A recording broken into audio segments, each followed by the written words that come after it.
part two of a three-part series in passive aggressive behavior. How does passive aggressive behavior work, and what are some ways that you could possibly kind of combat passive aggressive behavior? Let's get started. Welcome.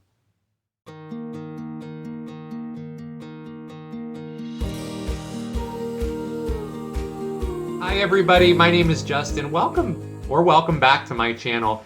My channel is all about strength, freedom, and yoga, how all of those fit in together. And soon we're going to be getting into some of the physical stuff with yoga as we move along, but haven't posted a video in a little while. I was actually going through some additional yoga training over the past couple weekends, and it was really incredibly fruitful for me. So I took a little time to not make content during that, but I'm back, and I wanted to get into the second part of our passive aggressive series.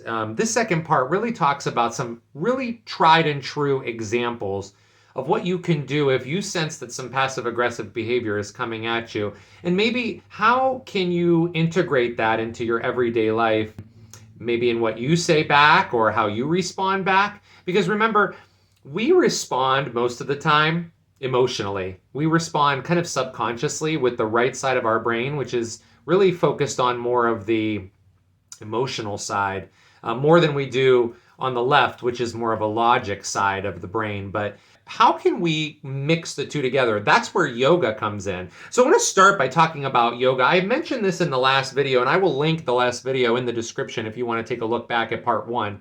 But I want to talk about one of the limbs of yoga is the yamas, and one of the yamas that we talked about in the last video is satya.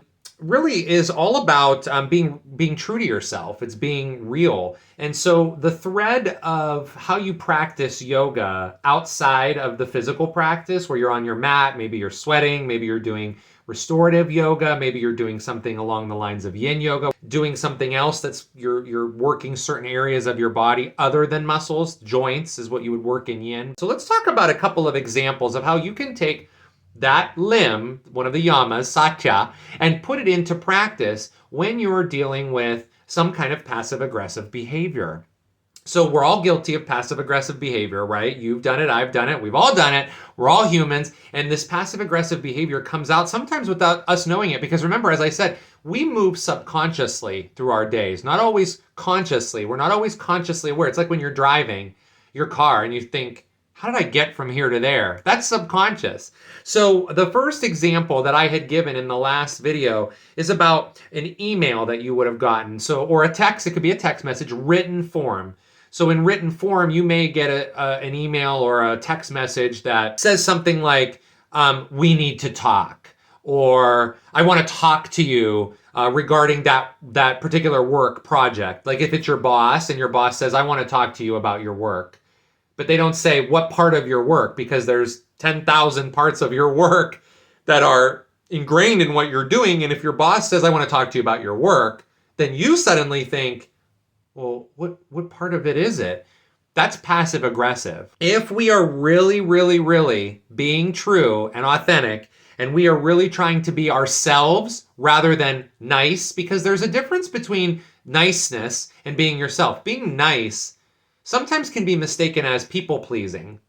But if you have a boundary that you have set with yourself, and your yoga is all about being true to yourself, that's what you're practicing as you're moving through your day, then if something comes across like that, maybe take a moment to process it, and then back up and respond with just a simple phrase such as this: yes, I can talk. What specifically do you want to talk about? That's a great question to ask someone. What specifically do you want to talk about? Because if you ask, what specifically do you want to talk about, you are asking from your true self for them to give you an answer. If they repeat, well, I just want to talk to you, you have every right to say to them, I want to know what you want to talk about, because I want to come to talk to you in my true and authentic self. I don't want to come unprepared. I don't want to come feeling like I've been caught off guard. It's okay to say back, what do you want to talk about? So I am ready to talk to you in the most constructive manner possible. It's always okay to ask for that. This happens a lot in a corporate setting. Sometimes you're called into an office unannounced, and it's okay to say, I don't, because you're being true to yourself. I can't respond to this. I need a few moments to gather my thoughts. So it's okay to reset a boundary by saying, I need some time. Ask the other person to clarify. Whatever they say, if they're still saying, well, we just need to talk, or when you get here, I'll tell you, or when you come to my office, I'll tell you, you have every right to come back and say, I would like to know, so I am prepared. You just repeat the same thing. I just want to ask you, what do you want to speak about? The second thing that I mentioned in the last video was about the silent treatment. And the silent treatment is used as a weapon to punish people. So there's a difference between giving someone a silent treatment because you're angry with them. So what if someone's giving you the silent treatment and they're not speaking to you, they're not answering your messages, you come in the same room with them, they don't answer you when you speak to them, they act like you don't exist because they're mad at you over something that they may have perceived or over something you may have done. A great response would be something along these lines. You can say, if you have something to say to me, just say it. And finally, a great way to reset a boundary there is to say something along the lines of, I would never give you the silent treatment. I am true and I am authentic to myself. And if you choose to give me the silent treatment, just know that behavior, not you as a person, that behavior is unacceptable. And I will not tolerate it. That's a boundary. If they continue on with the silent treatment, that's when it's time to start to do a scale. You're going to weigh out, is this relationship worth me continuing on in? Because when someone gives you a silent treatment and purposely ignores you because you did something that they did not like, that is passive aggressive. That's abuse, and that's also not being true. That person is not being true to themselves.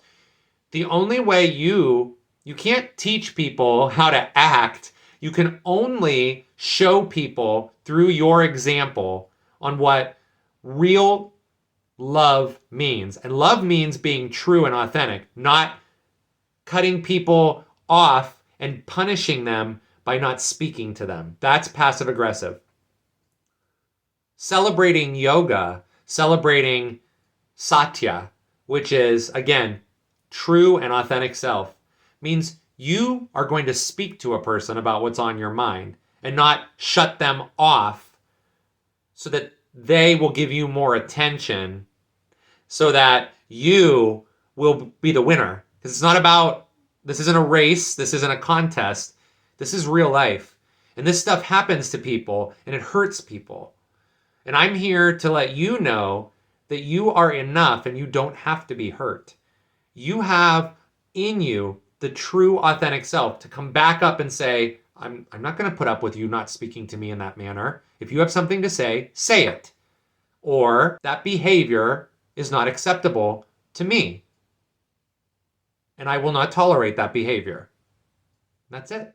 Whenever someone comes in contact with you and you need to respond back to them, take a moment. Remember the love that's inside of you. Remember how you can demonstrate that love to not only the person who might be trying to pull one over on you, but how you can demonstrate that in front of other people who may be witness to this.